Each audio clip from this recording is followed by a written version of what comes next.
sales tax. But Wall Street pays nothing. And ironically, New York State has a Wall Street sales tax of sorts on the books. And this was paid until about 1978 or so, when the Wall Street people began with their blackmail and extortion. And they told the then governor, Hugh Carey, machine Democrat, they told him, look, stop with this tax or we're going to Jersey. And he caved, of course. So today, that tax is theoretically collected but immediately refunded, remitted to the Wall Street parasites and predators. Unbelievable. So isn't that amazing? And that would be $30 billion a year for the state of New York, of which New York City could count on getting a large amount. So this is what we're dealing with. And again, this is these are the realities. There's $30 billion, and I get people want to talk about Obama phones or somebody got a few extra food stamps or something like this.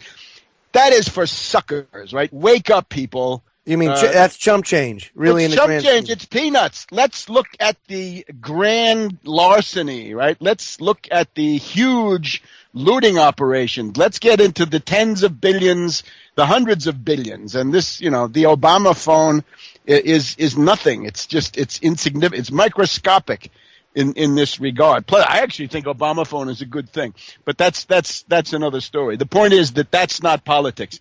The golden rule of politics is you attack bankers. Bankers, and only bankers. Yeah. That's the only thing that makes sense to do. If you're attacking welfare victims, you're a sucker. You're a chump because you're doing that in the service of some rich parasite, some rich predator who's got you doing it. You said it best, politics.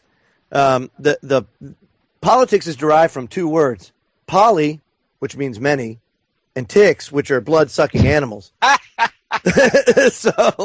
Joe, I'm afraid that the classical scholarship is not exactly.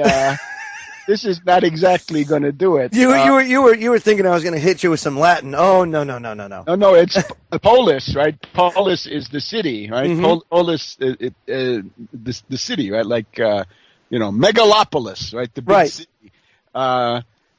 So there we go, and the idea, of course, of the Greeks, which I share, I think it's correct, is that if you're only interested in your own affairs, then you're somehow missing out. And the Greeks were very, very blunt about this. If you were political, you took a part in the affairs of your city-state, in their case. But if you were only interested in your own affairs, you were an idiot. And the root of idiot himself. And that, unfortunately, is what we've had. And ironically, the libertarian view takes that essential attitude towards the world and really institutionalizes it, right? It really just it makes it theoretically practically inescapable. So there we are. The other thing, let me just mention another thing for by all means, of little news. I invite everybody to save the date. If you are anywhere near Washington, D.C., on September 24th, please save that evening date. Tuesday, September 24th, in Washington, D.C., we will have a suitable commemoration of the arrival of the Russian fleet in the harbor, the port of New York City, which is the number one turning point of the American Civil War, at least in terms of international affairs and maybe in terms of everything. People who are interested in history have probably followed the 150th anniversary, right? The sesquicentennial. Right. We've just had the anniversary of the Battle of Gettysburg, 1st, 2nd, and 3rd of July. We then had the anniversary of the surrender of Vicksburg on July 4th. We've had the anniversary of the Battle of Fort Wagner, which was the first time that an entire black United States regiment went into action and acquitted themselves heroically, right? What you've seen in that movie, Glory, right, from some years back. Yes.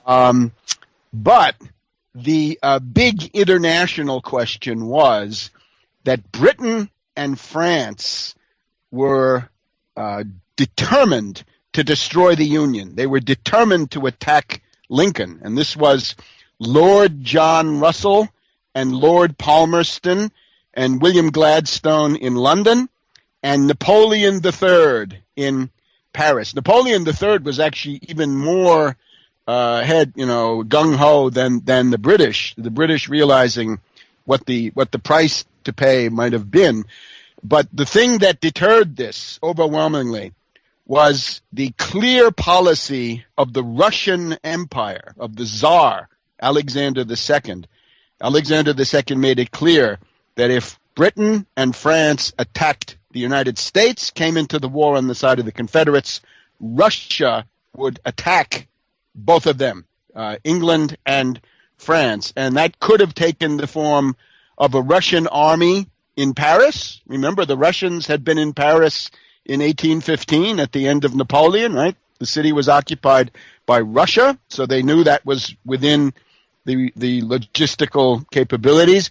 And it might have meant a Russian army going into India to take India away from the British. And there was very little the British could have done if the Russians had decided to send an army south into India. So that is the ball game. In other words, the entire Confederacy, in many ways, is a bet on getting the British and the French to intervene. Right? All the stuff about King Cotton, right? How if they're deprived of cotton, they're going to have to do something to revive the flow of cotton, so they'll have to break the Union blockade of the southern ports.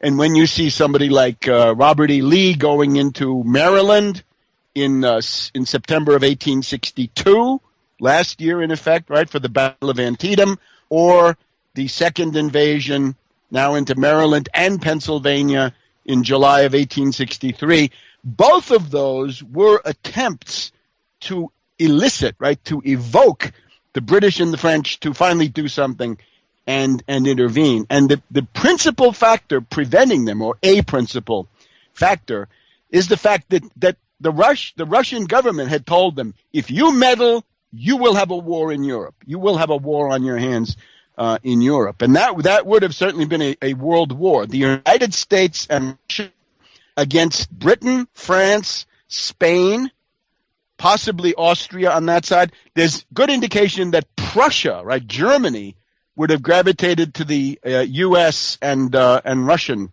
sides because of the hostility between Bismarck and Napoleon III. Right, Napoleon III was always worried that if he sent his army to fight, in the United States, he did send an army to Mexico, but not the big one that he kept. If the French garrisons on the Rhine were empty, then Prussia would come across. And there's also the fact that German savers, right, just normal German people, bought United States government bonds to help finance the war effort. So that would have been World War I, 50 or 60 years earlier, with a much better overall outcome, because it would have ended imperialism and colonialism in the world instead of prolonging it, which was the effect of World War I. So anyway, if you want to talk about all of that stuff, right, there's great figures. Cassius Clay, the U.S. ambassador, this is a guy from Kentucky. He's the nephew of Henry Clay, the great compromiser. That's Lincoln's man in St. Petersburg. Mm-hmm. We've got William Seward, right? You've seen him in the Lincoln movie, I would expect. You've got Napoleon III. You've got these British oligarchs that I've said, Lord Palmerston, Lord John Russell, Henry Gladstone. You get a cameo appearance from Prince Albert, Queen Victoria's husband. And then you get Tsar Alexander II. And this is somebody quite formidable. This is the person who freed 23 million Russian serfs. He put an end to serfdom. And both Lincoln and Alexander II were killed. They were both assassinated by operations coming from British intelligence. In the case of Alexander II, it was anarchists, Russian anarchists run from London. And in the case of Lincoln, it was these Confederates run from London. So all of this. But The Russian fleet arrived in New York City September 24th, 1863. The Russian Pacific Squadron arrived in San Francisco on October 12th, 1863. And these fleets stayed in U.S. waters until the spring of the following year, the spring of 1864, when it became the conclusion that the foreign intervention crisis had pretty much passed, right, that it was not going to happen. Very interesting story, though, about San Francisco. At this time, the United States was too weak to have a two-ocean navy, so there was really only a one-ocean navy with a couple of other ships thrown in. So it was mainly the Atlantic. But you have San Francisco, of course. There's the Pacific. What are you going to do there? The question was that the defenses were maybe not that great in San Francisco. It was rumored at a certain point that Confederate raiders, right, the Alabama, the Sumter, some of the Shenandoah, were approaching to try to attack and burn San Francisco. And since the Russian admiral was there, he got his ships ready to defend San Francisco. Now, there's a moment from the hysteria of today, right? The anti-Russian hysteria, right? All this stuff about Snowden, this insignificant little fellow, and Syria. There's the serious issue, I think, is Syria. But imagine a Russian fleet is going to defend the United States port of San Francisco against the Confederate fleet. I think that puts it together. And you'll see, if you look at history, the United States was helped tremendously in the Revolutionary War by Catherine the Great of Russia. She was the principal person in the League of Armed Neutrality, which was not the French and the Dutch that joined the United States, but they were neutral but anti-British. And this was a great help. This was a great thing. In the War of 1812, it was the Russians in Paris, essentially, who said to the British, stop the war with the United States, right? Back off, you British. And the British had no choice. Then in the Civil War, and of course then in World War II, right? Without Russia, this would have been really a terrible thing. Like the Soviet Union played the key role. So if you look beneath the level of the demagogy and the hysterical campaigns, you'll see that there's a solid base of convergence between the United States and Russia. Anyway, this is a debt of honor, okay? So if you want to help pay the debt of honor, save the evening of Tuesday, September 24th, here in the Washington, D.C. area, and I'll put out the details when we've got them finalized, right? So this will be, his appropriate commemoration, evocation. It sounds fabulous. I mean, that's great. I love things like that. Now, let me ask you this question. Why do you think Lincoln has been so vilified? Oh, it's because of the so-called libertarian demagogy. In other words, what you have today is something I regard as truly monstrous. It's the merger of neo-Confederate thinking with the so-called libertarian stuff. Now, the libertarian business is not hard to diagnose. It's von Hayek and von Mises. Let's just limit ourselves to them, right? The so-called Austrian school. And this Austrian school was brought to the United States by David Rockefeller of the Rockefeller family. Oh, my. Yes. Yeah, that von Hayek was the tutor. He was the personal spoon feeder of David Rockefeller, who's very dumb, at the London School of Economics in the 1930s. I suspect that von Hayek probably wrote all of David Rockefeller's papers when he was at the London School, and if he had to do a dissertation or whatever it was. I bet von Hayek actually did all that, right? So he was the paid toady. Von Hayek was the paid toady of David Rockefeller. Von Hayek had gotten his start in Vienna right after World War I, writing articles to serve the interests of rent-gouging landlords who wanted to see the rent controls abolished so they could gouge everybody, gentrify them, and kick them out. Anyway, that's von Hayek. Then von Mises was a little bit more prestigious. So David Rockefeller brought von Mises to the United States with money, and he got him an endowed chair. He made sure that he was taken care of academically. And then you look at this meeting of the Mount Pelerin Society in Switzerland in, 1947, 48, whenever it was. And here we have Milton Friedman. I think von Hayek got there. But anyway, you see what this is. It's the right wing of the CIA with William Buckley and the European feudal aristocracy with Otto von Habsburg and people like this. And then you get the Volcker Foundation. This is not Paul Adolf Volcker of the Federal Reserve. This is a different Volcker, very bad also, in some ways worse, less powerful, but ideologically worse. So they spread this bacillus of Austrianism, and of course is completely foreign to the United States, right? The United States is built on Hamilton, it's built on protectionism, dirigism, mercantilism, right? Right. The Republican Party was the high tariff party, and this was indispensable. I would cite just the clearest example, Henry Clay's American System, right? Because this is what Lincoln comes out of. Henry Clay's American System has three parts. A protective tariff against the British, so they can't strangle you with dumping. Secondly, a national bank. And this was the first Bank of the United States of Hamilton and the second Bank of the United States of Henry Clay. And then when that was destroyed, that was the Panic of 1837. That's the great wrecker, Andrew Jackson, who brings on the Panic of 1837. And we have the Panic of 1837. The United States the development is shut down, and the Confederates begin to gather their forces. Right, so it puts the U.S. on the course to sectionalism and civil war. So a protective tariff, a national bank, and infrastructure, or they called it the internal improvements paid for by the federal government, even if they're only in one state. We don't care. The port of New Orleans is only in one state. Who cares? It is an object of national interest. Right. I would even say, for the greater discomfort of Ron Paul, the port of Galveston is a national interest. Of course it is. Instead of hiding that funding as he did, right? Ron Paul would hide the earmark for Galveston in an appropriations bill in the dead of night.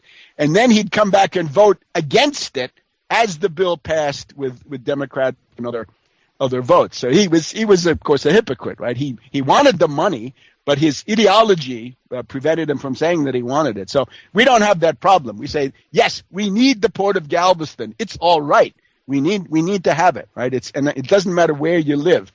You need these things. So those three things: the high protective tariff, the national bank with a controlled currency, Hamilton, and then the infrastructure. And this is basically it today. This is the essence of the American system. That's what it was called. Friedrich List of Germany to the United States, Henry Carey, Lincoln, Hamilton. It leads into the populists.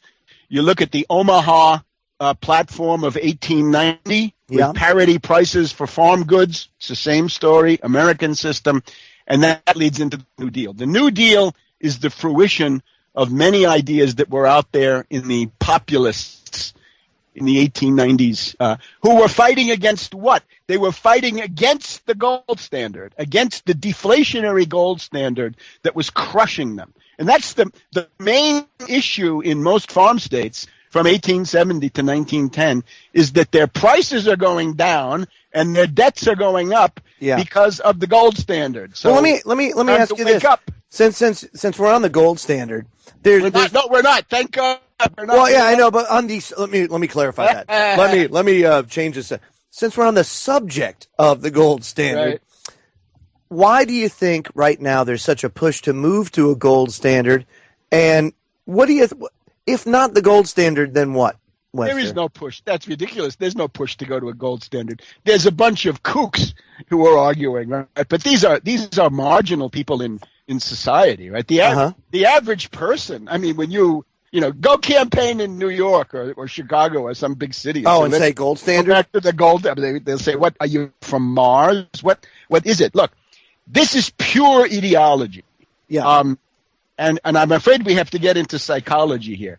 There is something called alienation and fetishism. And fetishism, of course, is you attribute magical qualities to some object, right? Totemism is a form of fetishism, right? You say, I'm going to make this wooden image of the great god, Baal or whatever it is, and I'm going to worship this because this to me is divine. No, sorry. Humanity has outgrown this stuff. But some people still have the fetishism of money, and above all, they have the fetishism of gold because they think that gold is the most typical form or the most pure form of money. And this, it's not healthy. In other words, it's a form of magical thinking. The value of a currency does not come from gold. You know the old story of the Midas curse, the curse of Midas? Sure. He gets the ability, he can make everything into gold, and then he says, okay, it's time for lunch, and the food turns into gold, and then this won't help him.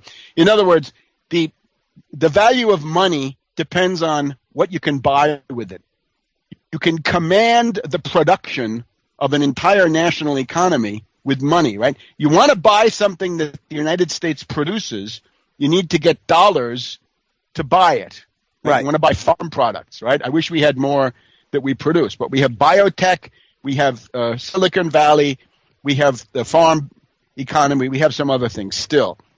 And if you want to buy those, you've got to buy some dollars. And unfortunately, the demand is not enough for these goods. But gold, you could have piles of gold, right? But then when it's time for lunch or it's time to get in the car, then you'll see that you need a full set economy with an agricultural component.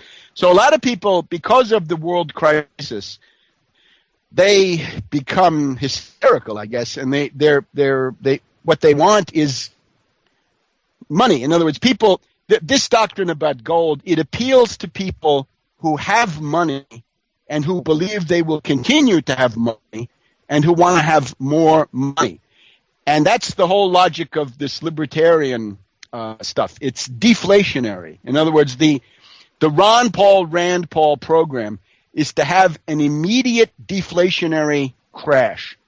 That's what they want. It's the same thing as Andrew Mellon back in the 1920s, right? Andrew Mellon was the guy who ran Harding, Coolidge, and Hoover. Andrew Mellon, right, of the Mellon, of the Mellon banking family. Yeah, from Pittsburgh and places like this, right? Mm-hmm. So Andrew Mellon, a real predator, by the way, right, a tax evader, a real rip-off artist on a grand scale. His slogan was liquidate stocks, liquidate bonds, liquidate real estate, liquidate labor, liquidate the farmer, liquidate.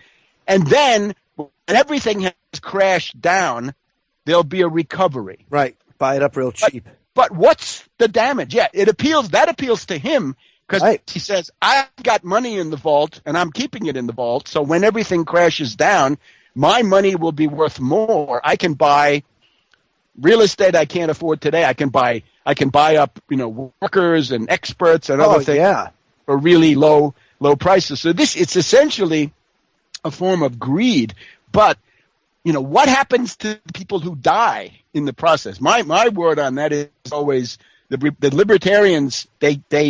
Ron Paul would never really come out and say, "Let's have an immediate deflationary crash," right? Because that's pretty brutal. Peter Schiff Peter Schiff, unbelievably, running for Senate in Connecticut, said unemployment needs to be more. Unemployment is not enough. What he means by that is if everybody's unemployed, then all unions collapse. You can bust all unions and you can drive down wages even more. All of this, of course, is suicidal, right? This is all aiming at a low-wage economy. You try to have a low-wage economy, the Chinese will eat you alive because you always get lower than you. Well, they'll find somebody else who can. But just in terms of the gold and all the stuff, it's fetishism in the sense that the libertarian or the monetarist, and they're similar, right? The Austrian or the Chicago varieties of this disease, they believe that money is metaphysically real, that there's a rock bottom reality of economic life, and it's money. It's not money. It's production. It's production. It better be factories with skilled workers in them. It better be farms that can produce what you're going to need to eat. It better be a biotech industry that's going to help keep you alive, and so forth. So they believe this, and that is a form of alienation. In other words, when you look at economics, you'll see that economics is a matter of industrial engineering.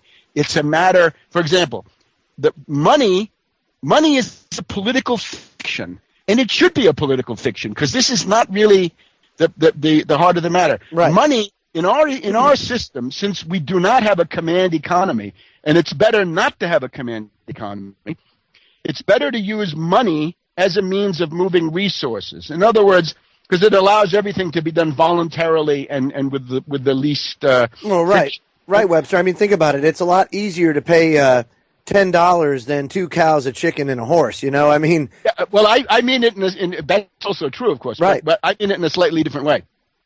The Soviets tried to plan everything down to the last bolt. No. Oh, right. But if our situation today in the United States is we have skilled, productive labor that's going to waste because they're unemployed.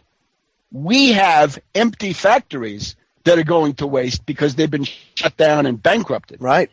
Now, these are, in the real world, what you need to start production, right? Labor and capital goods in factories, right? The money is simply the political fiction that we use to put them together and get them going and allow them to order the inputs, right? To get these, the semi-finished commodities. Sure. Whatever goes into their product, they have to buy from somebody else. So you got to have money essentially to take that down the line. Right? This is the essence of our system, and that is why you could say today you could seize the Federal Reserve, and this is the heart of my program. Don't abolish the Federal Reserve. That's ridiculous. Then you're giving power to David Rockefeller once again, because then he'd have no regulator. You want to nationalize, deprivatize, seize, federalize, whatever you want to call it, the Federal Reserve, and then you tell them, look, you're going to put out, let's say, $5 trillion right now, and you're going to start buying bonds. Every state governor has got infrastructure projects that they build. So fine. So we're going to, instead of serving the banks, instead of quantitative easing 3 to buy these rotten mortgage-backed securities, in other words, derivatives, we're going to put out money, Ben, or whoever follows Ben. You're going to start opening up a credit stimulus window, and you're going to buy bonds from states or the New York Port Authority or entities like that. You're going to buy them. Those bonds will have a 0% coupon, no interest, and the maturity has got to be 100 years. And we're going to build things like the new New York to San New York. That new train. Yeah, what Fast rail, right? Fast rail, or better yet, maglev, right? The guy one of these I can't remember their names. They developed a train that goes from Los Angeles to New York in 45 minutes. 45 minutes. That is a highly interesting thing. That's in the vacuum underground. It's called the Hyperloop. That's what it's called. Right. Yes. It's a vacuum tube underground, and you can reach very high velocities. Holy I'm all smoke. for it. But I would too. say that will take a little bit more time, and it'll also take a little bit more development for various reasons. But for sure, today we could do a maglev. Oh, maglev, yeah. And the maglev will get you from New York to Los Angeles in 4 or 5 hours. But that's city center to city center, including the stop in Chicago or wherever else it is along the way, right? That can also get going quite fast. And then there's everything to be built. There's the entire passenger system, the entire freight rail, the entire commuter rail, the entire water systems. We have locks on the Ohio and Tennessee River where if they shut down, whole areas of production will also shut down, because you're going to get the coal out of West Virginia on certain canals. Yeah. There used to be 3 locks and now there's only 1, and if that one breaks down, and so on and so on and so on. So there's the American Society of Civil Engineers does the yearly or almost yearly report card. And their finding was that if you want to go from a D plus to a C in your infrastructure, you'd have to spend $3.6 trillion. So that would be the first thing to do. Say, okay, first tranche is we're going to buy $3.6 trillion worth of bonds. Now, compare this. If you lend money to a zombie bank, what do you get?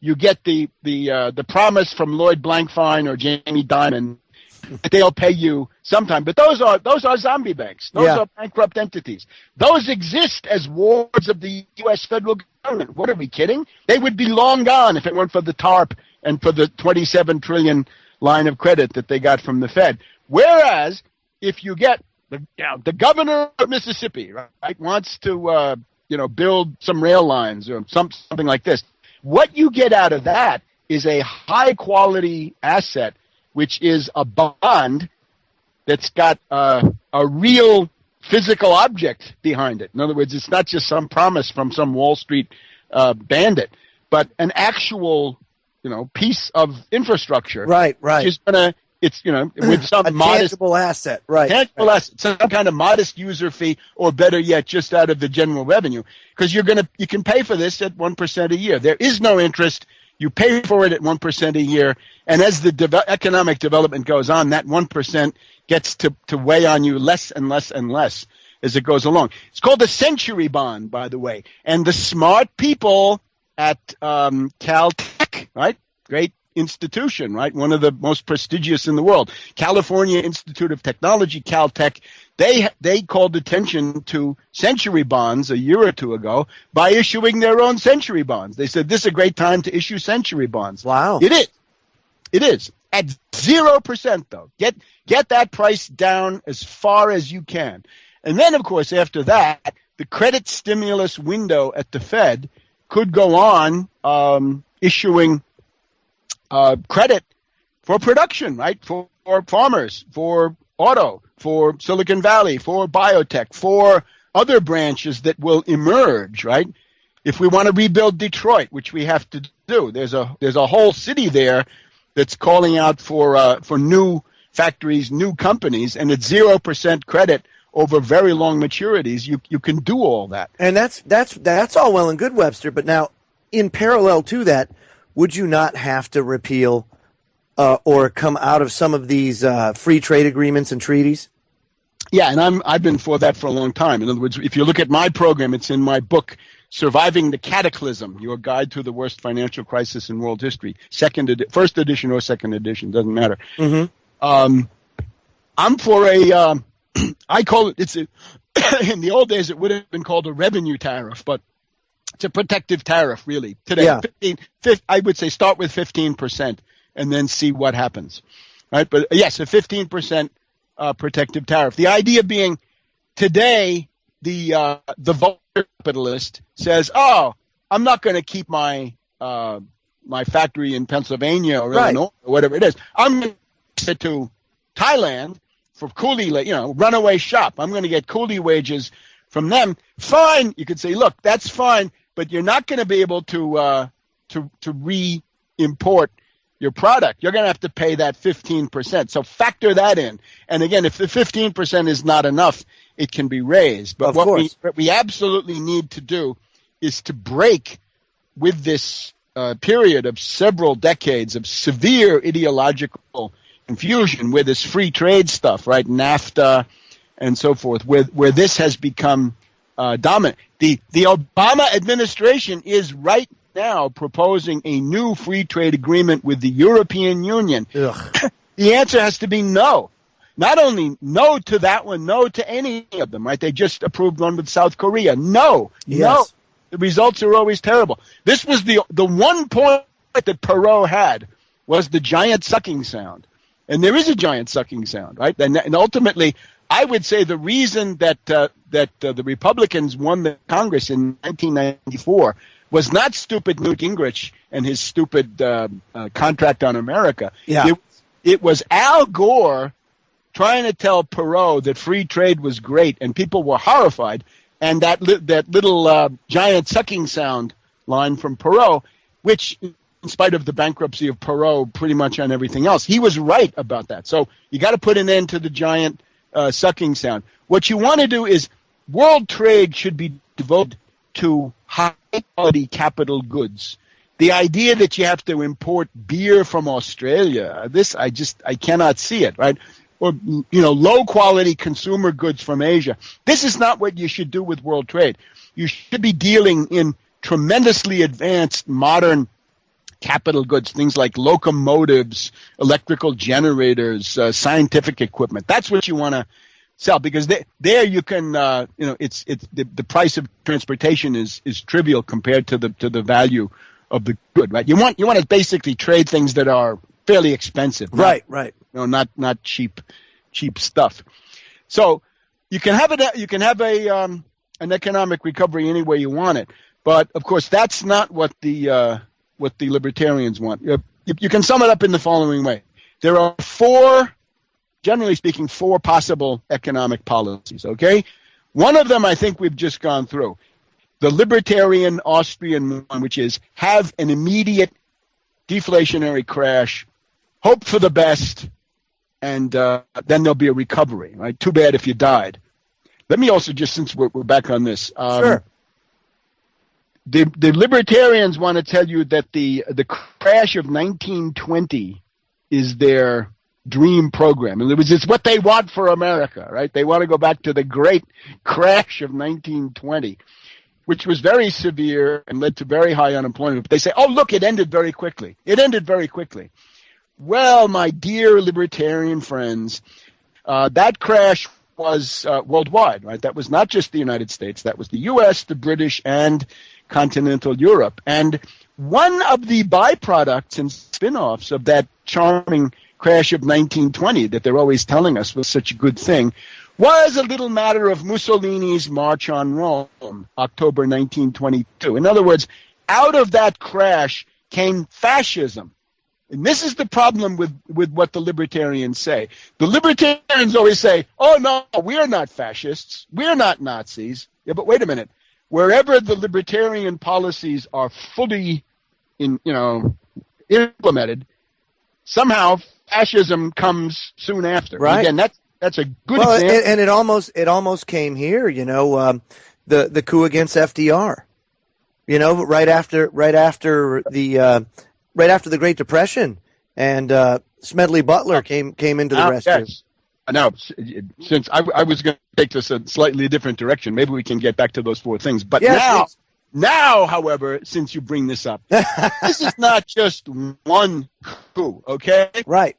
This is more than one, and it ends with his assassination. And I hope to be able to tell this story before too long.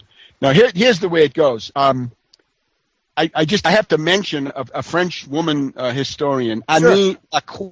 It's LACROIX-RIZ. And what she writes about is the French fascist secret societies, the Cagoule and the Synarchs, okay?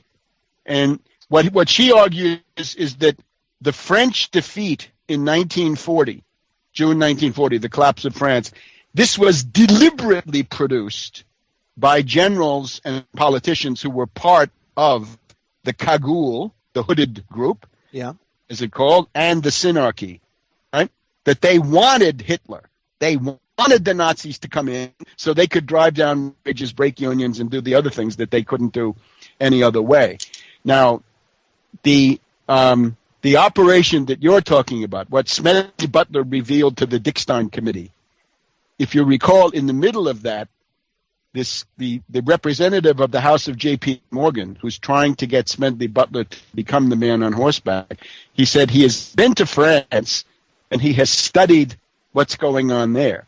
And he studied the Colonel de la Roque, R-O-C-Q-U-E or R-O-Q-U-E, and his group, the Fiery Cross, La Croix de Feu.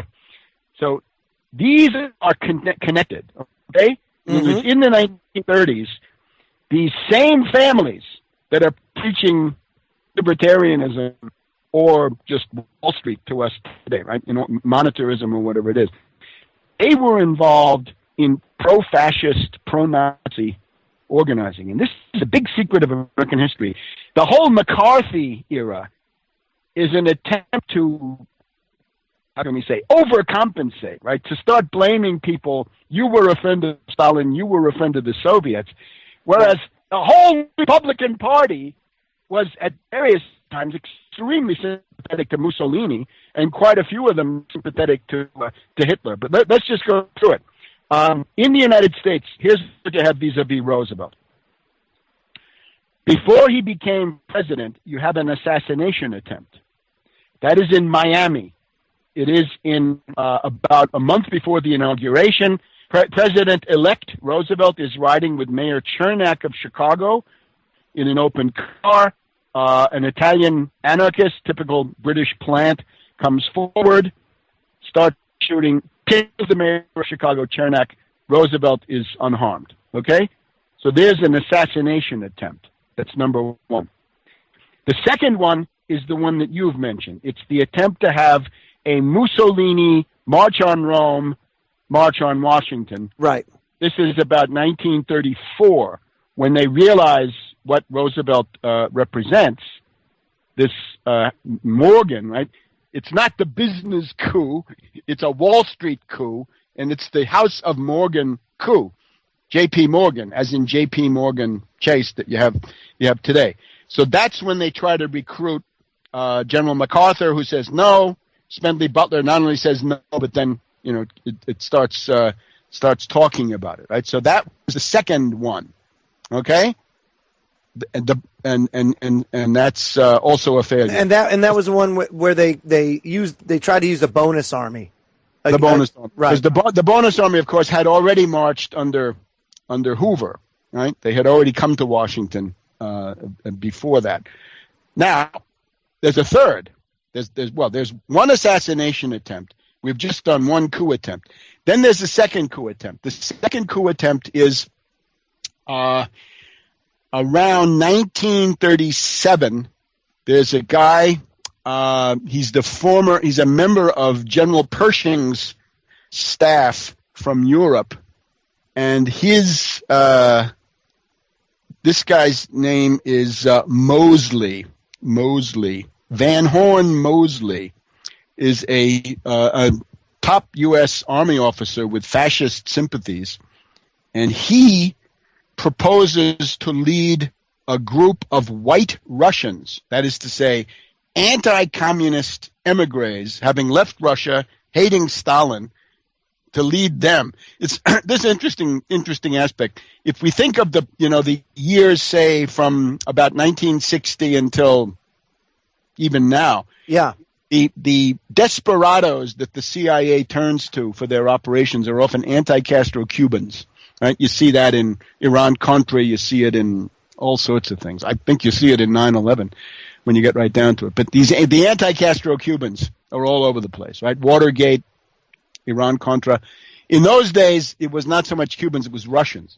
It was Russian nobility who had fled from Russia.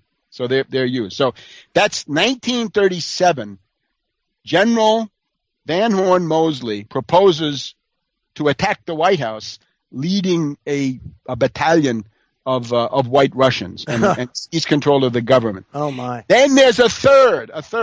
This is 1941 to 1942. This is a guy called von Siatsky. This is an official Russian Nazi. This is an organization sponsored by the Japanese in the Far East to attack Stalin, right? To say we're the Russian Nazis and we want to kick out Stalin, the communist, because he's bad for Russia.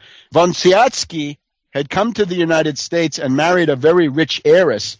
So he had this house in Connecticut, which was an armory, and he had a suitable group of Nazi fanatics, and they were going to try to pull some kind of a violent action. This was on the eve of Pearl Harbor and soon after Pearl Harbor. This is where the Dodd family breaks into history. In other words, the father of Senator Dodd, right? We've just seen Yep. Senator Chris Dodd, a bum, okay? Yes. Chris Dodd, a bum, as we see in Dodd-Frank. His father, Thomas Dodd, was not that bad, certainly much better than his son.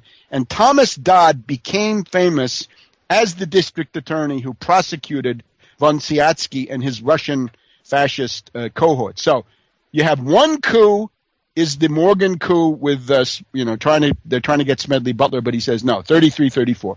36-37 is the Van Horn Mosley coup with white Russians, and then we have 41-42. Now, at the end of it all with Roosevelt is the poisoning, and this is the big story of the U.S. in the 20th century. Okay. That Roosevelt was assassinated. Roosevelt was poisoned. So he didn't blow his brains out in no. All disinformation, all absolutely ridiculous. And it takes the obvious problem posed is that when Roosevelt died, there was in the room a white Russian woman painter and a white Russian photographer working with her. And this is Madame Shumatov.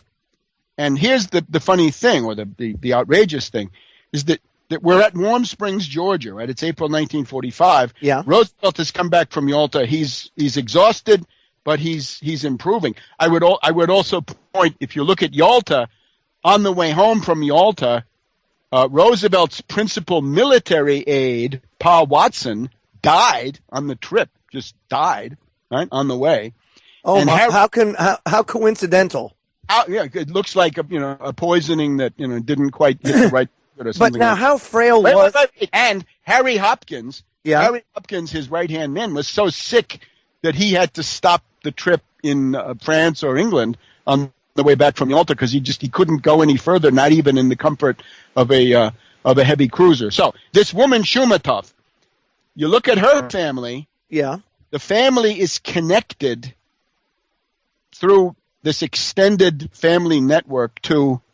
And I'll have to save the details for the actual book, but the assassination of Rasputin that family is involved, right? Rasputin was assassinated by the British and the French because they considered him to be pro-German. Right. And we have the Roosevelt assassination, and finally we even have the Moro assassination, M-O-R-O, right? The former Italian Prime Minister Aldo Moro in 1978. So here's the thing with Madame Shumatov. She was allowed to bring her paint box into the presence of Roosevelt. So she's got these paints, right? So the stories are very explicit that she would often dip her brush into a wine glass and use that to mix the paint.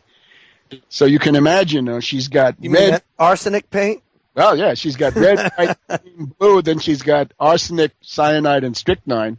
And Roosevelt looks away, and she dips her brush into a glass, maybe his glass, because he was always smoking and drinking. There's nothing to be said about this, right? So, and this was widely suspected at the time. And of course, just to wrap this part up, when Roosevelt's son, Elliot Roosevelt, visited Marshal Stalin, Generalissimo Stalin, in the Kremlin in 1946, Stalin said to him, "Your father was murdered, he was assassinated, he was poisoned by the Churchill gang. Sir Winston Churchill killed your father." And Stalin had thought that from the very beginning, right? As soon as Roosevelt died, they sent Averell Harriman to the, Averell Harriman, of course, part of the Wall Street. Oh, geez, yeah, the Bush, he was in the big Bush ties, yes. Well, he's the head of that company, right? Yes. That's the owner of what Prescott Bush worked for. Exactly. Tremendous Nazi connections of his own. So he is sent to the Kremlin. He's the U.S. ambassador in Moscow. He's sent to the Kremlin to tell Stalin that Roosevelt has died. The first thing Stalin says to him is, "I believe the president was poisoned. I want my ambassador Gromyko to see the body. I want to inspect the body. My man Gromyko knows the symptoms of poisoning. We want to see the body." And he was told no. The U.S. told him no. It's usually blamed on Eleanor Roosevelt, but I am not sure that Eleanor Roosevelt is really responsible. I think it's more like people who were involved in the in the killing. Anyway. Well, that marriage had soured, though. I mean, and I can understand where that would come from. It's irrelevant, though. It's irrelevant. Why would she? Why would she love the Soviets? Right? There's no point. There's no point. The point is that this introduced this element of doubt, right? That the United States had been taken over by an anti-Soviet group that hated Roosevelt, killed Roosevelt, and put in this contemptible little Ku Klux Klan figure, Harry S. Truman. And they love Truman, right? The establishment today loves Truman because he is the model of the puppet president. Well-behaved, pliable, do anything you want, take orders immediately, and never talk about it. Right? So he's the model of the puppet president. So you go from Roosevelt, the most independent president we've ever had, the person who exercised the powers of the presidency more than anybody, at least in the 20th century, to the most degraded. So anyway, that's the story. And of course, our libertarian friends all say, "Oh no, Roosevelt was the tool of Wall Street." Well, that is simply a lie. That is absolute garbage, right? That argue with the history that I've just outlined. The only thing I would say to is why then the push to expand the Supreme Court when they were absolutely Look at the Supreme Court today. You have got the rats cabal, rats. They are all rats, right? So if you get to this point.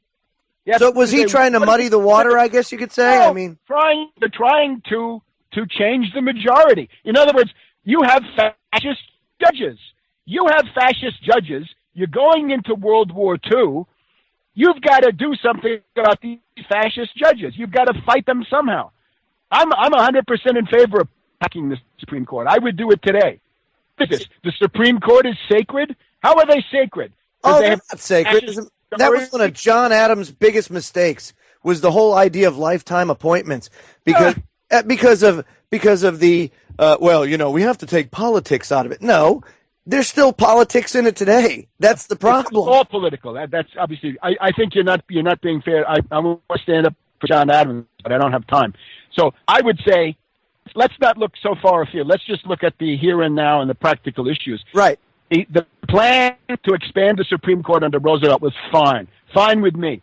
And today, I would recommend impeach Scalia, impeach one of them, and that would put the fear of God in the other ones. And let's take the most egregious fascist and impeach him.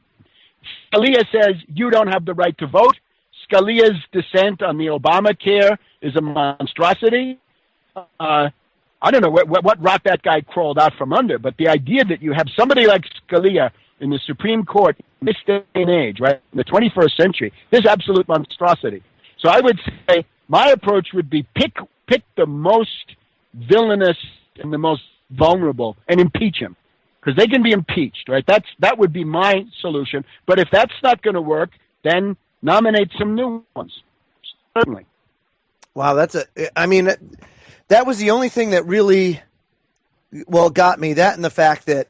Why? On the basis of what? Well, no. Now I'm seeing it a little differently now, in that if it is, as you say, and it is today. I mean, it's fascist in nature. It's what it is. Then you would seek to try and limit the power of their voices by adding more. You want to add again. I would recommend impeach one of them, and the other ones will start behaving better. Look, let's just take this voting rights question, right? Sure. The rollback of the pre-clearance on these voting changes, and now we have North Carolina. I have warned for a long time, the project of the Wall Street group, which is, it's going to have to be realized through the Republican Party, is before the Republican Party collapses demographically, which it is doing, the Republican Party would like to create a permanent austerity dictatorship under the auspices of the Republican Party. And it's much harder to do it through the Democratic Party because of the groups that are represented. They probably learned that through Carter. They haven't tried it since then. But this is what was underneath the Romney candidacy.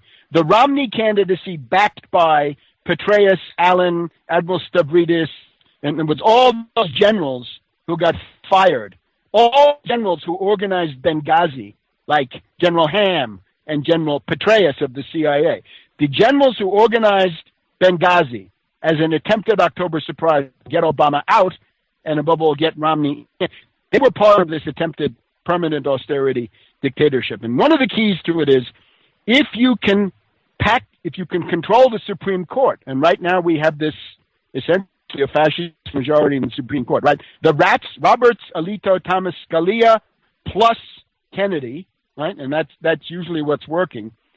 You can then do what they've just done, which is to essentially deny a lot of people the power to vote. You want to have a dictatorship.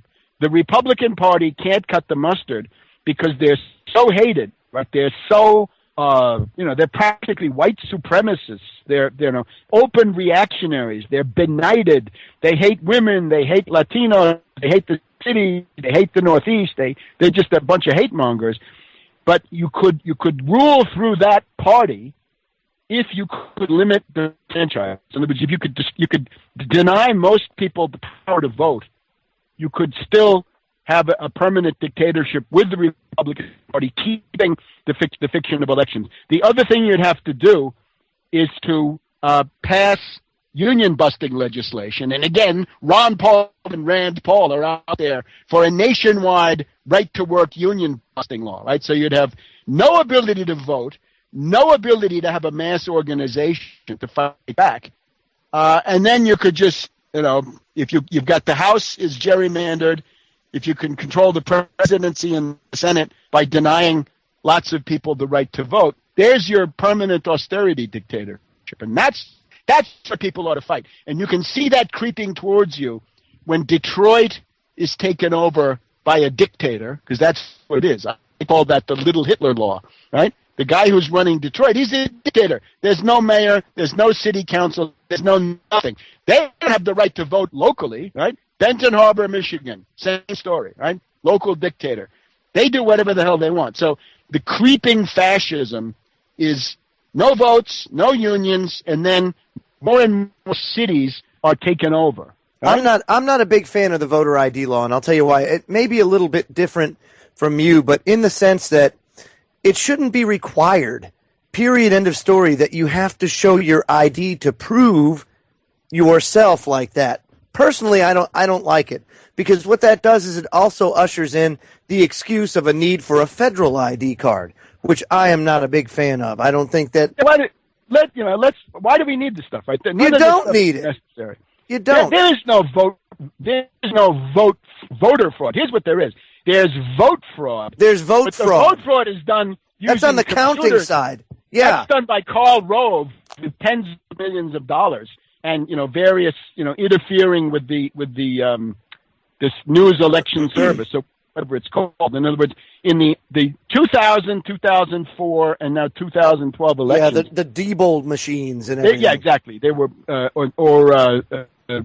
Secretary of Defense Hagel starts off with Sequoia voting machines. That's how we got into the Senate, by owning the voting machine company. Yeah. That's vote fraud. It's massive. It's top down. It's done by people with big money. Voter fraud, that I go and impersonate Joe Blow I can. Yeah. It's ridiculous, right? And it doesn't add up to anything. It doesn't happen. There just is no proof. So anybody who comes with that crap is trying to erect a permanent austerity dictatorship. My hope is, based on what we've seen in the last election, that people never want something so much as when they hear that somebody else is going to take it away from them. And my perspective for the United States is this, Joe. The destruction of the Republican Party in place. Destroy it. It's hopeless. It's a lunatic asylum of benighted medieval obscurantist figures, racists, haters, I don't know what. The Democratic Party, also unviable. Split it into two parts. Have the Wall Street Democrats. The Wall Street Democrats are Obama and Schumer and Durbin. But then you've also got something that's different. You can call it the other Democrats, maybe. Or they might qualify as populist Democrats or something along those lines. You'd have Elizabeth Warren. You'd have Sherrod Brown of Ohio. You'd have Congressman DeFazio. You'd have Marcy Kaptur.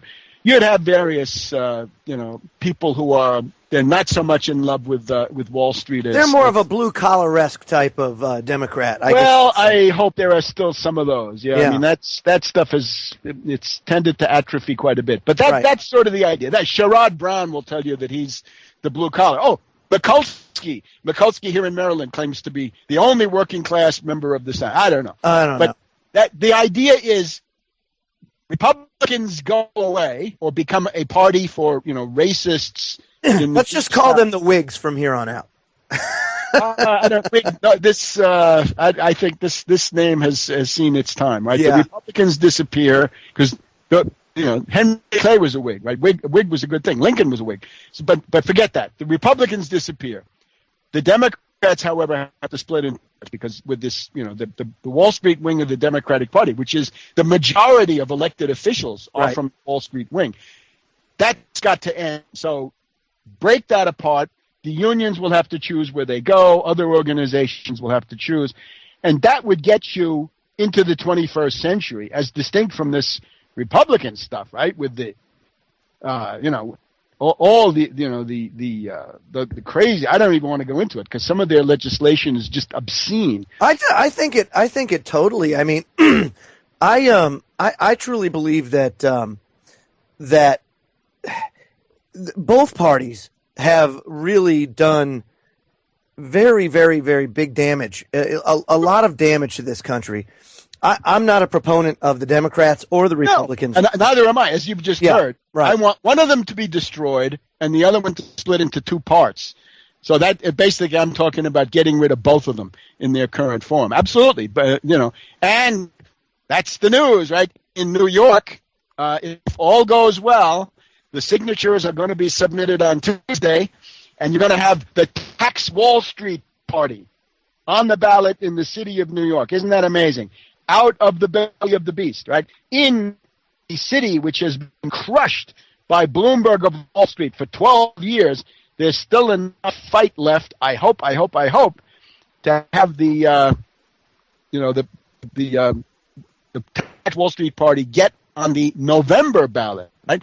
Randy Credico is running in the Democratic primary on September 10th against this menagerie, right? So he's got the Wall Street sales tax as his principal point. In other words, he's got a program of very interesting reforms, but they're all paid for by collecting a tax on Wall Street. And that's fantastic. I got my co-host John King just popped in. He's going to join me for the next couple hours as well as. Great. I'm afraid I'm going to have to drift off. But no, that's okay. But I wanted John to share with you real quick, Webster, his union experience. Now he comes from Western Pennsylvania. Steel industry's been decimated there, and wages stagnant, horribly stagnant. John King, how you doing, buddy? Going fine. Just put in a little bit of overtime for today. They hire in at where I work. They hire in at $9.25 an hour. That's grunt wages doing grunt work, and the highest paid guy there is making about $18 an hour, and that's pretty good money around here. Over in the machine shop side, $65,000 is a darn good wage, where the average worker is pulling in anywhere from 19 to 22. Yeah, and the thing that I'm finding here, and I don't know, Webster, what the unions seem to be losing some of their clout. Look, let's just establish the baseline. The American trade union movement is a wreck. It has been in full retreat, in full rout since about 1970, and every decade that's gone by is worse than the one before. There are tremendous distortions, right? There are crimes committed by union leaders, which are undoubted, but you have to understand that this all takes place in an atmosphere of overwhelming weakness and despair and retreat. In other words, these organizations, we used to have 25% of workers were unionized in the private sector, and now it's down to 7% or something microscopic like this. And under those conditions, the the kinds of tactics that they've tended to rely on to survive are, deplorable. They're the kind of thing that turn people off. And I'd be the first one to say that. But you got to imagine, what would this look like if they were on the offensive? And remember, unless you can remember, my recollection is the last offensive strike that I took part in, was the General Electric strike of 1968. Okay, that was it. That was the last hurrah, and ever since then, it's all downhill, right? So of course.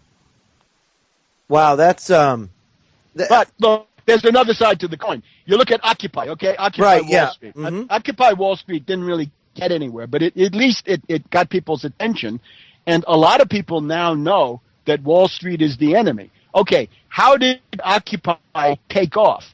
Occupy did not take off thanks to the street people and the anarchists and a bunch, of others, idle, curious, disoriented youth. That was not enough to even fill that park.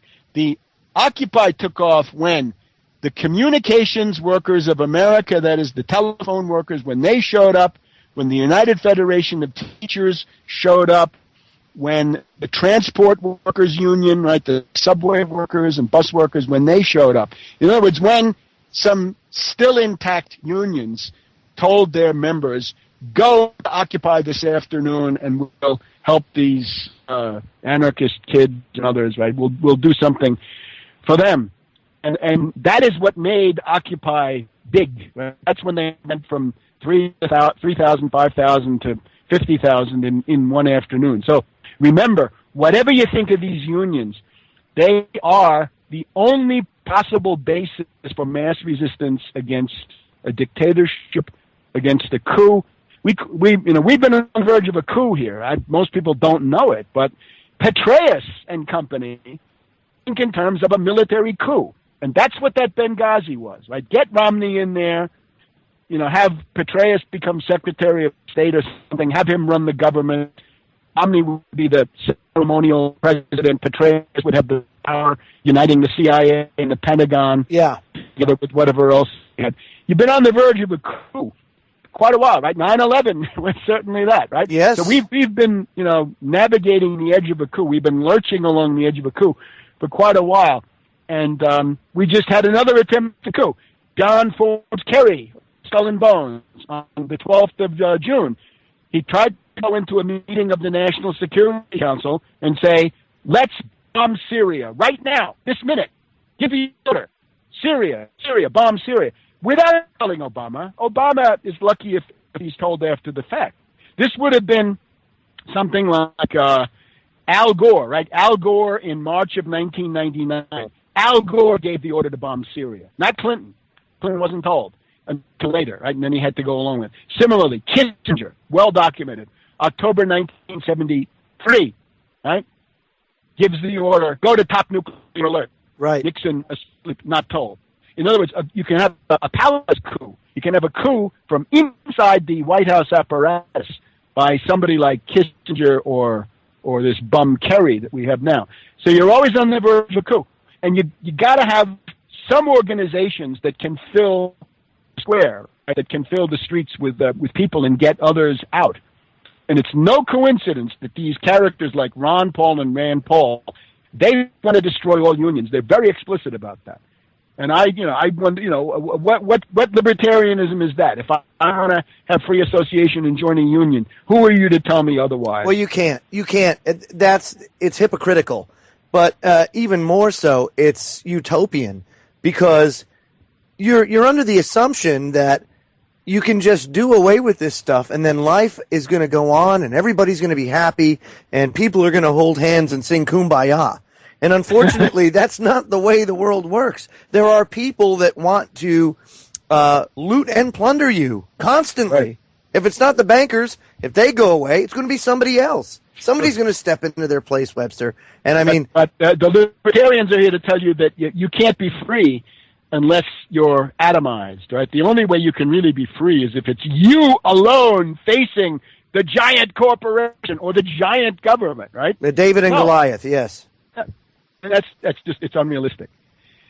Anyway, you're absolutely right. But hey, I appreciate you spending now an hour and 15 minutes with me. Good grief! I mean, this was fantastic, and I don't want to keep you because I know you're very busy.